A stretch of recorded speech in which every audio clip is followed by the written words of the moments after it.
Gobierno de Navarra. Nafarroako gobernua. Gaurko gazteratu saioa Zubietara hurbildu da. Bertan, Mikele Etxekolonearekin bilduko gara, berak erakutsiko digu herria. Saioa bukatzeko berriz, Ane Barkosek Aiert Beobide elkarrizketatuko du.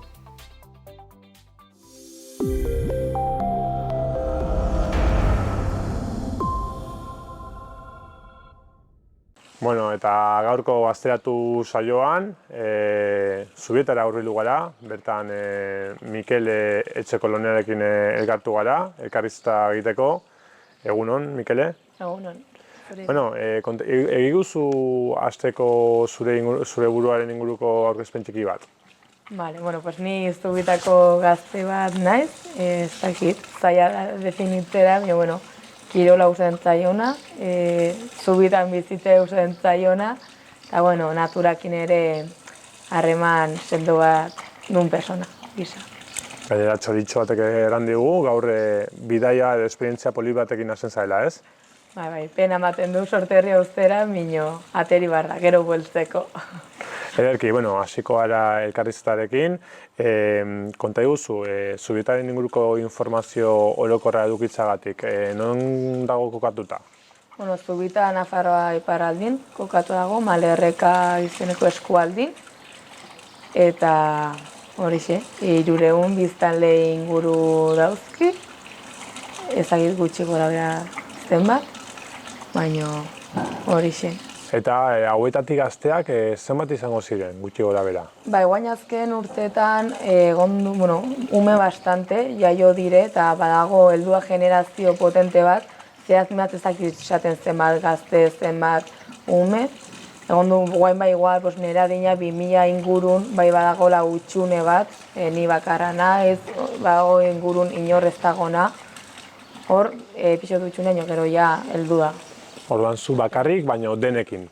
Bai, hori da, herrian da, zarragukin, gaztegukin, hori, bai, azkenin gutxi gara hemen, orduan, moldatzen gara, bezin planiteko. Eta herriak kaleko bizia handia badu? Ba, esango nuke baiet, Zubietan badaude eguna, badago denbora, udan igual gehiago, neguan mino. Mino bai, beti plazan jendeago palan, trikitixa ere bai askotan sumatzen da gaztiak edo, bai, esango nuke baiet. Eta kaleko biziari dagokionez, badu martxa? Badu martxa. Bueno, ostatuk erazkenin hemen dire bihotza esango nuke, ostatu funtzionatzen du, herriak eta bai, esango nuke badula martxa. Batzutan ez eta batzutan nila dago, hori bai samarra da, mino Zubieta biztirik dagoela esango nuke.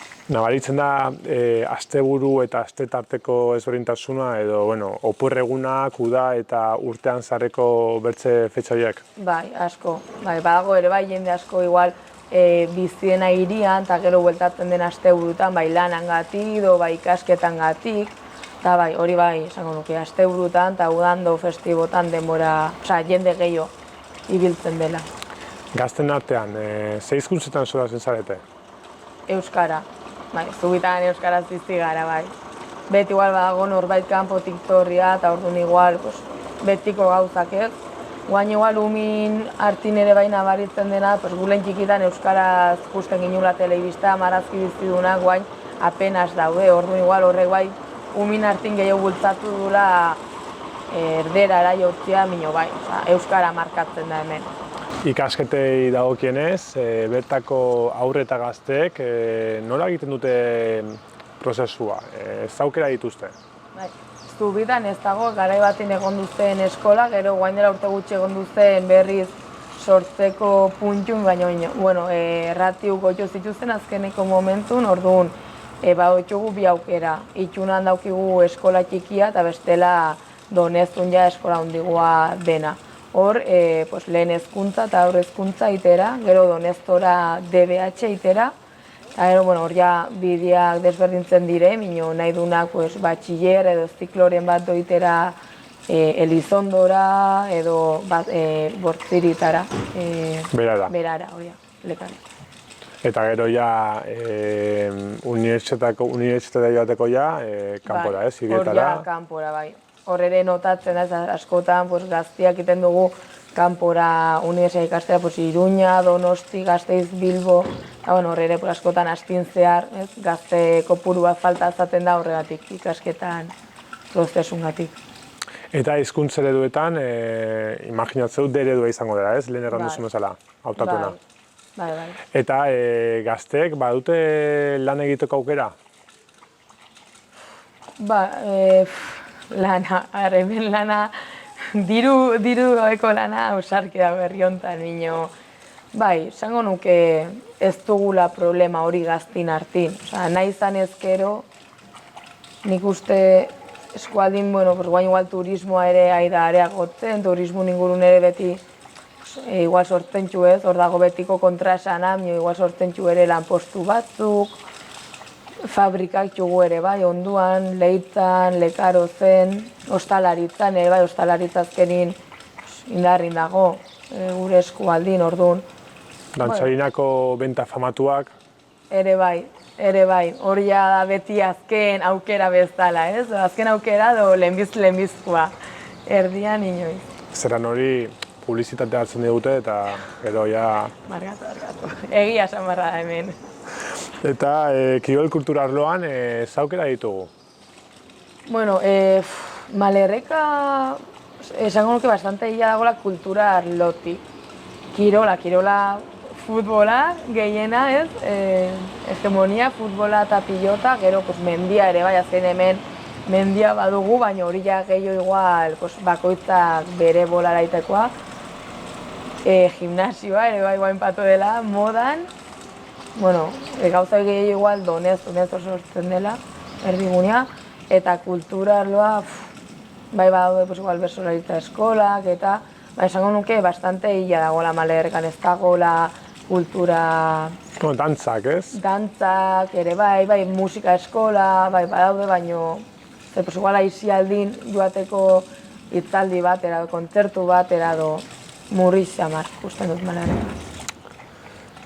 Orain aisialdira pasako gara, nola ematen duzu denbora librea, orokorrean, bertako gazteek? Erregia da, zubitan aukera askorik ez txugula ez, askotan da juntatu elkarren artean, eta hortia sortzen diren planak, ez? Askotan igual kontsumora bideratua ere bai, zerbait hartzera, mendira igual gutxi, eta mendira da bakoitzak bere bolara egiten duen gauza. Baina hori, palan ere bai, badugu ohitura handia ibiltzeko plazan, guain udan errekara ere bai, hola. Baina gehiago esango nuke kontsumora bideratuta egiten dugula. Eta besta egun batean, zein izaten da plana? Fiesta egun bati. Bai. Hemengo fiesta egunan edo... Edozein egunetan. Imaginatu Donesteko bestak direla, Donesteko bestak ez, han emango zenuten eguna, baina ez dakit, larun bat batean, besta pixatekin nahi duzuela, zein izaten da plana? Bai, askotan hemen eguna pasat, gero kanpora. Guain udan, badaude, egunero, astero badago fiestaiteko aukera desberdina, orduan, herriz herri ibili, hemen ere, bai, hemen ere ez dugu problemik afari eder batin, eta hortila sortzen dena, bai. Harremanei dagokionez, nola sortzen dire bertako gazten edo herritarren arteko harremanak? Eskualde mailan, esango nuke fiestaz gehiema sortzen direla, eta notatu dela guain koronavirus garai honetan fiestaz guzten ginen mundu harreman horiek galdu direla, orduan gehiago herrikoa bihurtu dela, eta herrikun hartin plan desberdinak egiten, azkenin gutxi izaten gara, joaten bagara errekara, animatzen dena errekara, palan aitzea, azkenin aitzen gara hemen palan, eta juntatzen dena, tortzen dena ongi etorria. Gero bai badirela igual adin tarte desberdin batzuk, eta hor bai igual bakoitzak bere planak nino.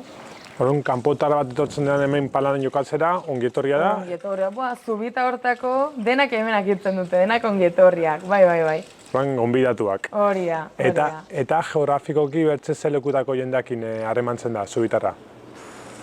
Ez asko, itxunak ukin, igual, bueno, malerrekak gutxaten zutena fiestaz, igual gehiago malerrekak ukin, beti dugu hor gatazka hori, eipar aldia ez, bai, gorri eta bertan txugula, eta ez gaela harremantzen. Bai, nahiko zulua gara, alde hortatik, enuke esango asko harremantzen garenik ere ez, hola, inguru gukin. Bortziri eta Baztaneko muga zarete, hangoekin ere bai harremantzen zarete edo ez? Bai, hori izan behar nuen, ikasketakin lotua igual bai, gehiago Donestora joan, eta hor bai zautzen ditugula malerrekak ukin, eta gero ja, batxillerrea joaten garen ez lekaro zera, hor ja bai sortzen diela harremanak, orduan horrek bai bideratzen digula pixko. Erran duzu, gazteak elkartzen zaretela, baino badago gazteen elkartasuna? A ber, nizengo nuke oso individualista garela eta bakoitzak beria iten duen garai batin bizi garela. Gero, herritan bai ikusten dela elkartasun bat, ne ustez, dena gara herriku porun dena badugu lotura hori, eta bai, edozter gauzetako dena gaude hor. Baina, gero sortzen dire askotan harreman interesatuk ere bai herritan, ez azkenin gutxi garen ez dire igual harreman sendo-sendona do difenti behintzat, baina, bai, elkartasuna, bai, herrian bai, elkartasuna. Eta bai, herri mailan, bai, eskualde mailan, sortzen dire mugimenduak? Bai, lehen duten bezala, malerreka alde hortatik, bastante hilak usten dut. Ez gaude oso saretuk azkenin, da zubita, itxuna, falta zaigun ikuste lotura bat. Baduzu gizartearekiko ikuspegi kritiko bat, ez? Pixkat. Bai, esango nuke baiet. Mugituak, individualistak. Arlo sozialeko elkarteren bat badugu? Asanblada, ningunu, guainai gara sortzen, Lapaitza izeneko gazte asanblada bat, beti zarana eta malerreka juntatuko itxuna, eta bestela ez dut uste gehiago dagonik. Feminismoaren inguruko mugimendu bat? Asisten pixkot, baina gero koronavirus torri zen eta kilikolo zegoen guztia, bai, hiltzun arazo. Eta agendari dagokionez, gazte ekitaldien agendari dagokionez, nola izaten da urtea? Badugu egunen batola? A ber, bai bat dire, egun seinalatuko adezu bitan badugu Euskararen eguna, olako fiesta, baina gehiago da sobre la marcha. Hemen da, bira zer dagoen hemen, zer dagoen hor, eta horren arabera muitu. Eta momentu hauetan gazteak zeintzu dira zure ustez orokorrean dituzuen kezka nagusiak? Bai, nik uste guain, bastante aro, dudosun bizi garela ez, guain koronavirus, guain gerra Europan, orduan ez dait horrek ere nik uste sortzen digula olako, nora ez da bat, zalantza, kezka bat ez, preziuk ere gora doazte, ni bai kusko nuke batzuk igual gehiago kusten dugu, besti mino, baina hori, prekariedade bat inbizti garela ere bai, mundu, guaintxe bertan ez dakigula bihar nun egoten algaren, horregurti nun egoten algaren, orduan, bai, igual prekariedade ingurukoa, prezio goiti, lana bai badago, baina igual ze baldintzatan ere ez, orduan, hori, haber gure etorkizuna zein zanen den. Eta zubietan, baduzue aldarrikapenen bat pendiente? Aldarrikapena, igual bakoitzak beriak gehiago ez, azkenin hemen herrian hitzak gara, orduan bakoitzak zango txu be aldarrikapena, baina, esango nuke bai, gure arazo nagusia dela etxe bizitzan ingurun ez, ez dagoela ez alkilatzeko, etxe berri bat iteko ere dirua behar da, eta esan duten bezala gaztik ez gaude goera hobenin ez, etxe bat iteko, bordak txugu hor, eta zaila zaigu bai, bordak arreglatzea, orduan, bai, esango nuke hori dela herriko. Gango gara elkarrizketari amaiera ematen, lehenagotik kontzientziazioaren inguruan galdera pare bat, alde batetik aldaketa klimatikoa eta ingurugiroaren ingurukoak. Orokorrean, zure ustez, gazteak momentu hauetan, bai gazte, bai gizarteak ere bai, badu nolabaiteko ardurarik gai honen inguruan? Bai, nik uste gero eta gehiago haitzen den zerbait dela, ez? Baina jendik ikusten duela oso urrutitik gai hau, ez? Azkenin bere eragina denez oso mantxua eta gu hemen, bizigaren ongi, dentro lo que cabe, kostatzen zaigu gure erosotasun hori guztia, ez? Orduan, hemen ere ez gara, nahiko kontzentratu, nahiko ez gara ekologistak ere, baina, hirian baino hobe bai, baina ez zait, gehiago behar da, hori dudik gabe. Ingurua edo ingurugiroa zaintzaren alde mugimenduren bat badugu? Hemen, eredu nagusia baztanen, ekosozialak taldia, eta, hori, gero bai, nazionalki edo horria bai muitzen direla gehiago, hemen malerrekan ez. Eta lagun giroan edo lagun taldean gai hau ateratzen da, zuen eztabaidetan? Bai, ateratzen da asko ez, guaina zutik egondu dire, kriston lehortik bizitugu ere bai, zubitan beti egunez solasten den gai bat da ez, lehortina ez dela normala, lehorte hauek, azkenin baserria duna eta entetzen da baratzea duna, baino, bai solasten da, baino ez gaudela pres bezala inoiz deusiteko egidan, ez? Gure eguneroko erosotasun horiek usteko. Eta zure iritzi pertsonala gai honen inguruan zein da? Pues muitu barra garela. Koronavirus bai pandemia bat zango zen, iruten zait honengatik ere arrazoi potente bat dela mundua gelditzeko egitan eta aldaketa potente bat mateko. Berdina galdetuko dizut, genero berdintasunan inguruan.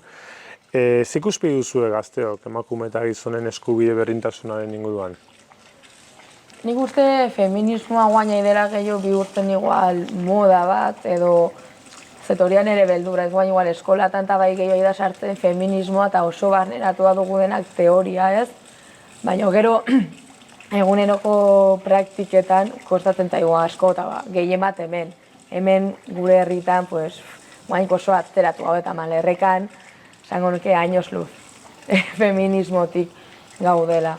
Erratako zenuke zertan adibidez, zerbait konkretuago? Bai, guain, aldatetik igual ez jakintasuna, ez jendik ez dakit zer den feminismoa, herri honetan pasatu zen, eraso sexistarik ez pankarta bat eta gizonezkuk hartu zuten eraso bat bezala. Orduan, feminismoa ez badakigu zeren feminismoa, ez dakigu zein den gure realitatea gai horrekiko darruntzaia zerbait itera. Eta gero, eguneroko ekintzetan, jokabidik, emakume eta mutien artean, fiestaz, hemen azkenin beti pasatzen dire erasu, ematen du ez dela duz pasatzen, ez durako salatzen, eta bar. Eta gai honen inguruan, zein da gazten artean izaten duzuen solasa? Nik uste gauza asko txugula oso normalizatu, jendik dura oso normalizatua ez. Ez dula begitzen zeba den, nola aldatzen alden. Horren, bai, esan dizutena igual, teoria oso barneratua dugula, gero eguneroko praktika, emakume, gizonezkuk, kostatzen zaigula honetan ere bai.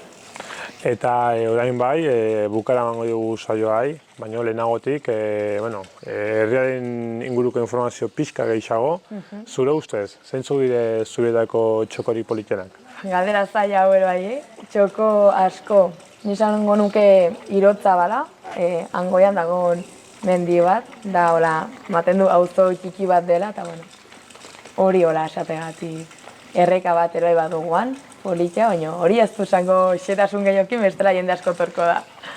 Bertzenaz, xorroxin berria, ez? Hemen izango zuzu gitan. Ez, hori dena erratzura. Eta herriko urtean zareko egun seinalatuak, zeintzu dire?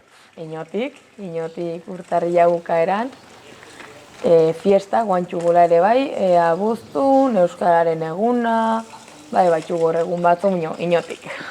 Zure maitatuena inautiak, ez? Bai.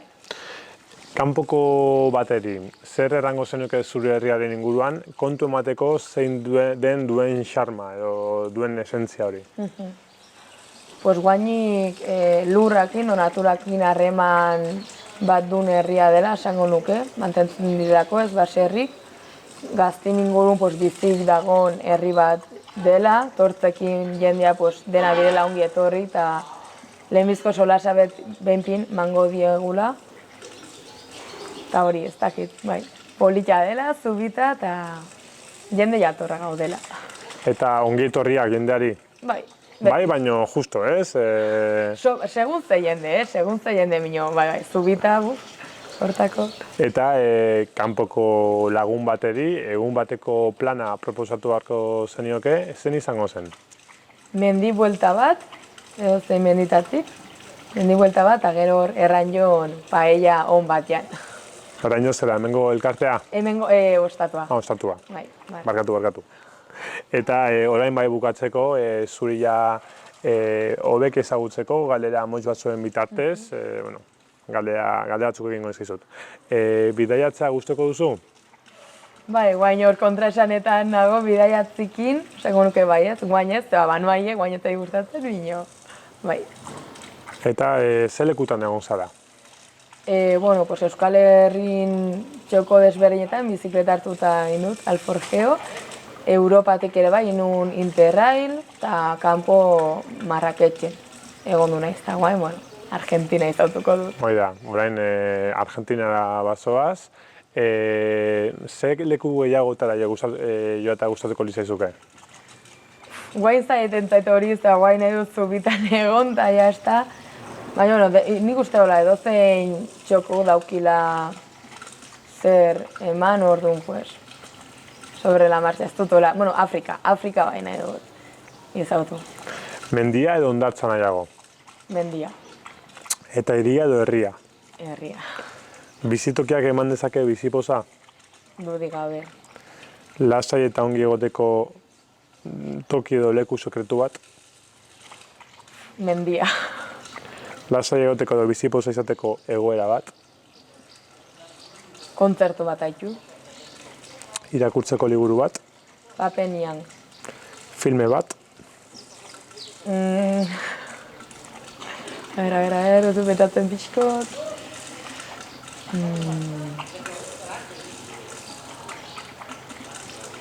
Kapeta fantastiko, pixkot kontzentzatzen lagundu zitena. Zure zaletasunak? Kirola eta baserriko lan. Bueno, Mikele, mi esker hauniz gaurkoan zubitako ateak irekitzagatik, bertako errealitatea eta gazteak duzuen egoera pixkat komentatzeagatik, eta, esperientzia bikaina izan Argentinatik. Eskerrik asko. Ongi bili. Eskerrik asko.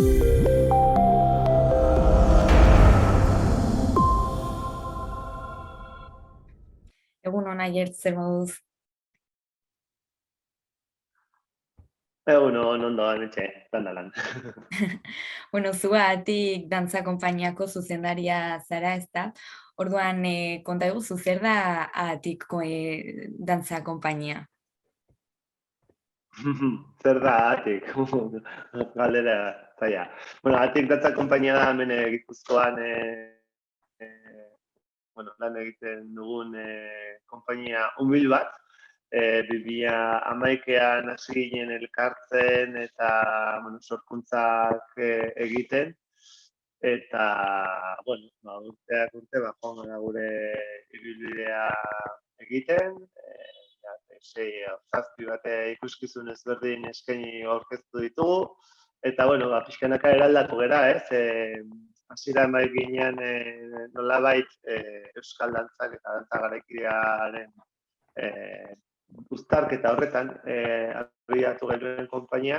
Pixkanaka euskal dantza ez ezik, euskal kultura eta hizkuntza bera euskera edo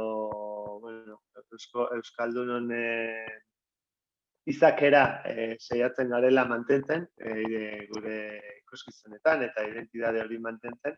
Eta baita ere, dantza garaikidera nolabait bidaiatzen goazera, ez? Dantza garaikide eruntz bidaiatzen dugula, azken emanaldian, apenas ikusi daitezke dantza tradizionaleko urratsak, baina aldiz, bai kantuak, hizkuntza eta bueno, pasarte askotan, gure identitatea agertzen da, nabarmen.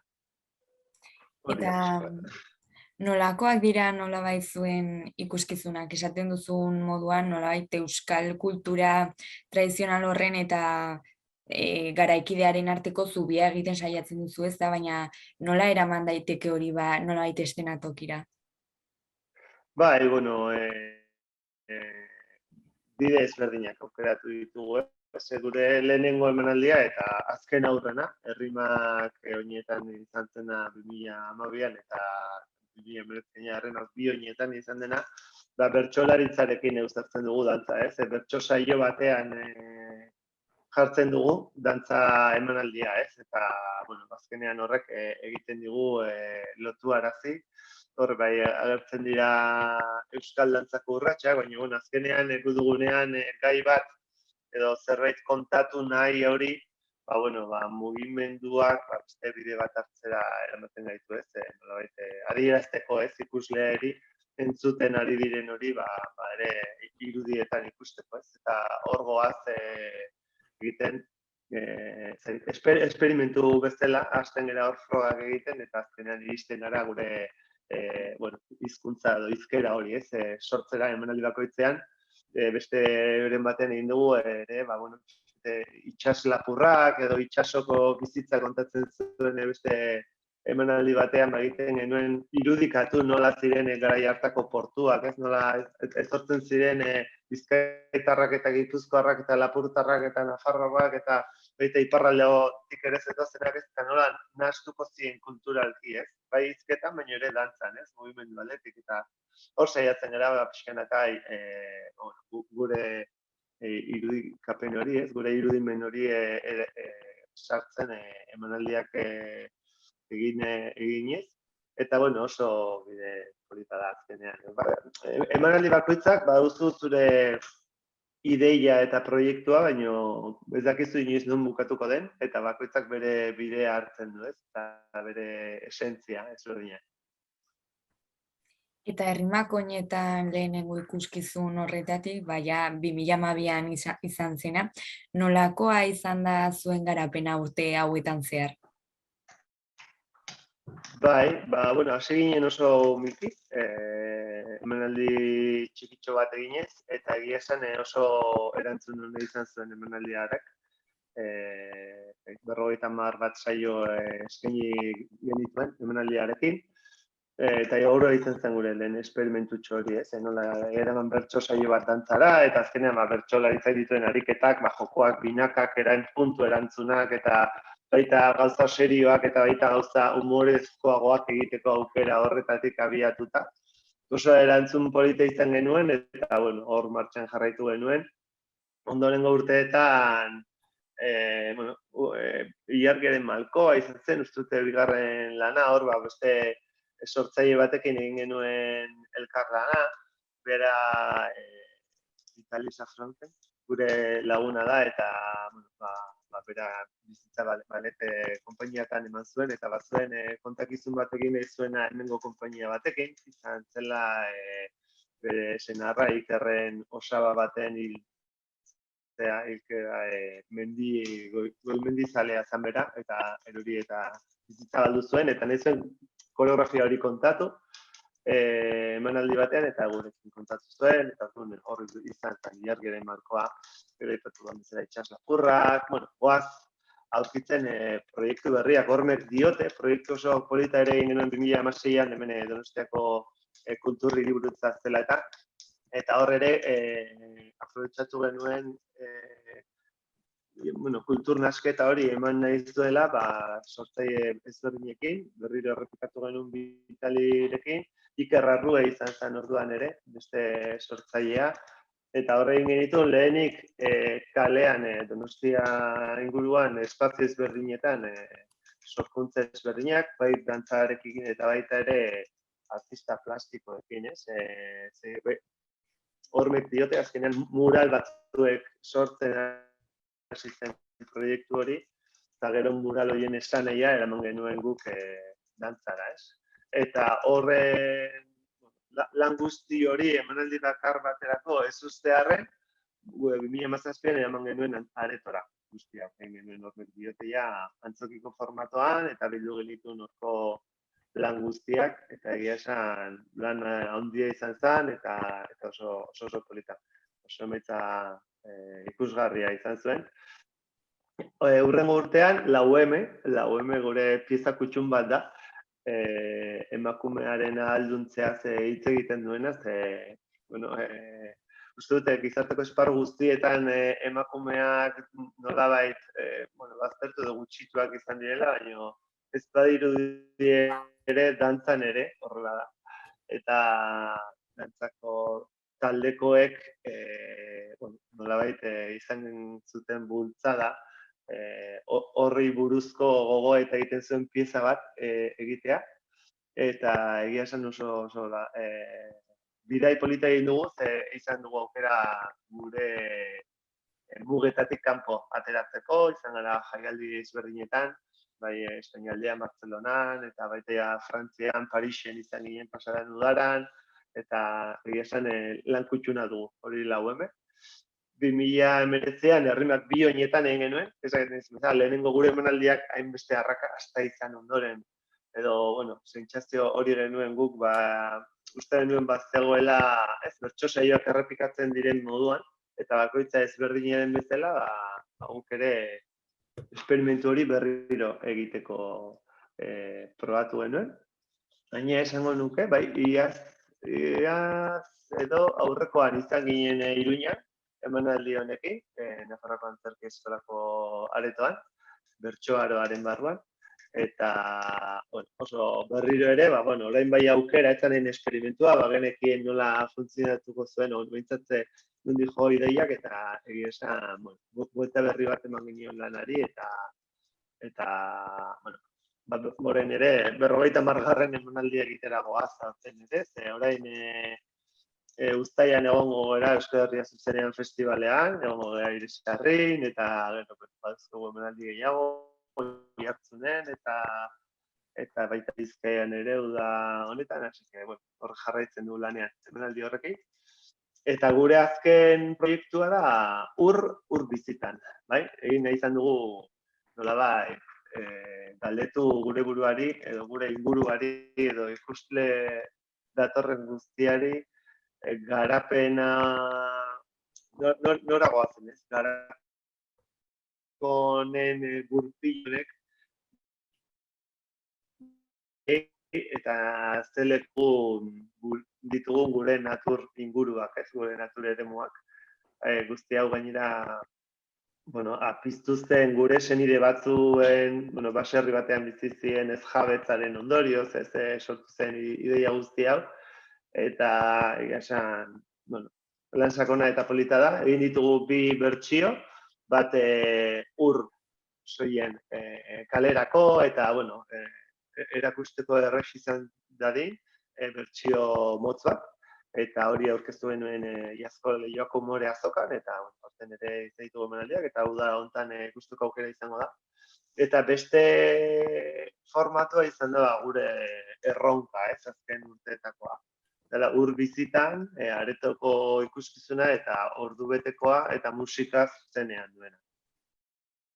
Eta hor bai, aprobetxatuz nolabait gure 10. urteurrena zela, egin dugu gure erronka guztiak handitu ditugu, Pascal Gein musika sortzaileak egin du musika eta 3 musikarik zuzenean eskaintzen dute emanaldian zehar, Koldo Izagirre idazleak egin du guzti honen gidoia, errelato horren ideia guztiak gidoi batean sortu, eta gero, Olatz Bedobide, nire arreba ere, eta antzerki zuzendaria, egon da, dantzariei hitz egin arazten. Orduan, ez da soilik dantza emanaldi bat, bada musika, bada hitza, eta bada noski dantza emanaldia, ez? Eta, azkenean lan mardula, bihar ostirala dugu Andoaingo Basteron, eta gero, orain udara geldituko da, aretoko ikuskizuna izanik, eta udara ondoren itzuliko gara emanaldiekin. Eta, bueno, Urbizitan azken lana horren estreinaldia martxoan izan zen. Nola hartu zuen jendeak? Egia esan oso unkituta gelditzen da, ez? Gainera egin dugu nolabait sortze prozesuaren horrelako dokumental txiki bat egin dugu, non ikusten den aipatu dudan baserria, aipatu ditudan baserritarrak, ezjabetu dituztenak, nola bizi ziren, nola den, nola dagoen momentu honetan inguru hori, ez, errepidez beteta. Eta, bueno, horrek laguntzen du, hori egiten dugu emanaldiaren aurretik, eskaintzen dugu dokumental txiki hori, eta gero horrela, emanaldia ikustean, berehala ulertzen dute, ez, ikusleek zertaz ari garen, pasarte bakoitzean, eta gero duen indarra, ez, emanaldia, musika zuzenean, dantza emanaldi batean opari bat da, izugarrizko 3 musikari dira, eta izugarrizko musika dago atzean, eta ondoren ere, dantzarien lakaten maila, urte desiente daramatzate taldean, eta ikusten zaie ze garapena eman duten bereik ere, urteetan zehar, eta jarri diegun erronka, oraingoan ere hitz egin behar izatea, edo koplatxo horiek, Koldo Izagirrek sortutako kopla horien bitartez, nolabait emanaldia kontatzen joatea, hori ere eskertzen. Nik uste lan oso borobila dela, oso kompletoa, elementu asko dituena, eta egiten duelako bidai oso zoragarri eta hunkigarri bat, ez? Eta jendeak horrela hartu zuen. Eta bueno, nolabait amaitzeko zer esango zenioke jendeari ikuskizun hau edo beste edozein ikustera gerturatzeko?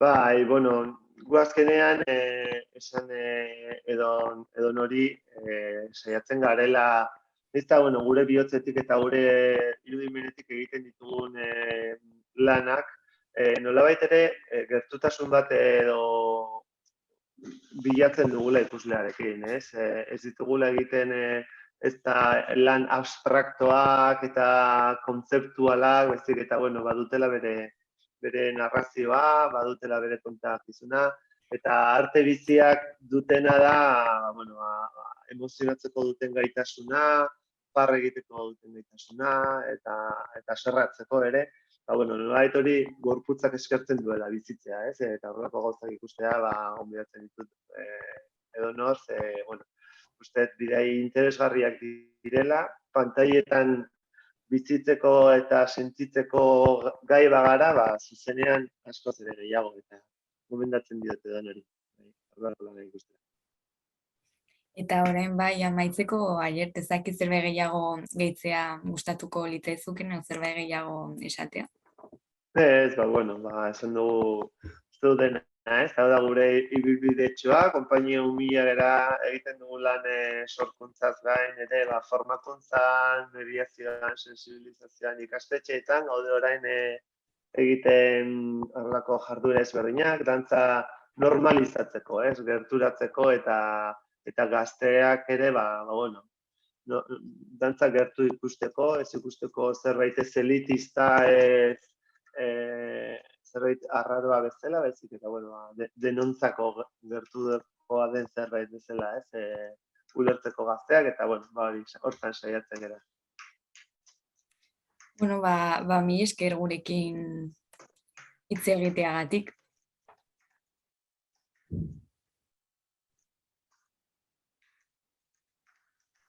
Bai, barkatu ane? Aldu zaitut. Bai, ez agurtzen ari dizun, mi esker gurekin hitz egiteagatik. Bai, zehazteri harremanetan jartzagatik, eta aukera dugun, berriz ebateko. Bai, eta zorte hon zuen azken ikuskizun honekin. Bale, mi esker zuek. Agur. Agur.